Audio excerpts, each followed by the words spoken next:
Chapter 14, Southern Sudan, 2009. For 3 days, the air around Naya's home was filled with the sound of the drill. On the third afternoon, Naya joined the other children gathered around the drill site. The grown-ups rose from the work, pounding rocks, and drifted over too. The workers seemed excited. They were moving quickly as their leader called out orders. Then,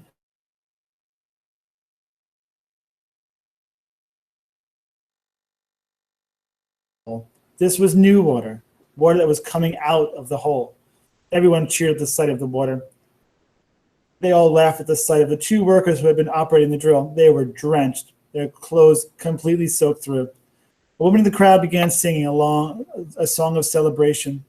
Naya clapped her hands along with all the other children. But as Naya watched the water spraying out of the borehole, she frowned. The water wasn't clear. It was brown and heavy looking. It was full of mud. Ifo Refugee Camp, Kenya, 1992-1996. Salva was now 22 years old.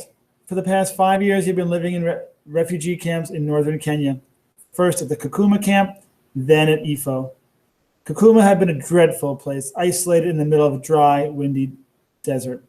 Tall fences of barbed wire enclosed the camp. They weren't allowed to leave unless you were leaving for good. It felt almost like a prison. 70,000 people lived at Kakuma. Some said it was more, 80 or 90,000. There were families who had managed to escape together, but again, as in Ethiopia, most of the refugees were orphan boys and young men. The local people who lived in the area did not like having the refugee camp nearby. They would often sneak in and steal from the refugees. Sometimes fights broke out and people were hurt or killed. After 2 years of misery at Kakuma, Salva decided to leave the camp. He had heard of another camp far to the south and west where he hoped things would be better. Once again, Salva and a few other young men walked for months. But when they reached the camp at Ifo, they found that things were no different than at Kakuma. Everyone was always hungry, and there was never enough food. Many were sick or had gotten injured during their long, terrible journeys to reach the camp. The few medical volunteers could not care for everyone who needed help. Salva felt fortunate at least he was in good health.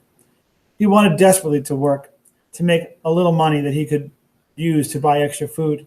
He even dreamed of saving some money so that one day he could leave the camp and continue his education somehow. But there was no work.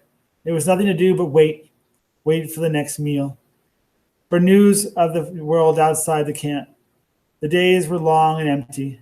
They stretched into weeks, then months, then years. It was hard to keep hope alive when there was so little to feed it. Michael was an aid worker from a country called Ireland. Salva had met a lot of aid workers. They came and went, staying at the camp for several weeks, or at most a few months. The aid workers came from many different countries, but they usually spoke English to each other. Few of the refugees spoke English, so communication with the aid workers was often difficult. But after so many years in the camps, Salva could understand a little English. He even tried to speak it once in a while, and Michael almost always seemed to understand what Salva was trying to say. One day after the morning meal, Michael spoke to Salva. "You seem interested in learning English," he said. "How'd you like to learn to read?" The lessons began that very day. Michael wrote down 3 letters on a small scrap of paper. "C," he said, handing the scrap to Salva. "A, B, C," Salva repeated. The whole rest of the day, Salva went around saying A, B, C, mostly to himself, but sometimes aloud in a quiet voice.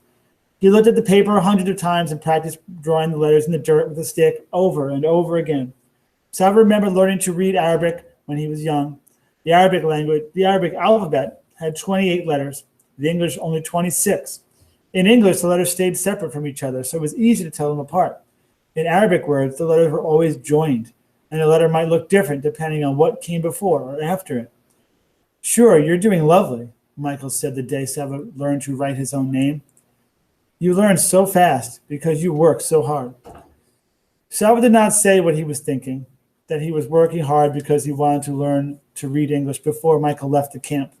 Salva did not know if any of the other aid workers would take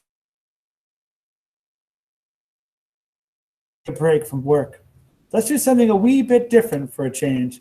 I'm thinking you'll be good at this. You're a tall lad." So Salva learned two things from Michael: how to read and how to play volleyball. A rumor was spreading through the camp. It began as a whisper, but soon Salva felt as if it were a roar in his ears. He could think of nothing else. America, the United States. The rumor was about 300 boys and young men from the refugee camps would be chosen to go live in America. Salva could not believe it. How could it be true? How would they get there? Where would they live? Surely it was impossible. But as the days went by, the aid workers confirmed the news. It was all anyone could talk about. We only want healthy people. If you are sick, you won't be chosen.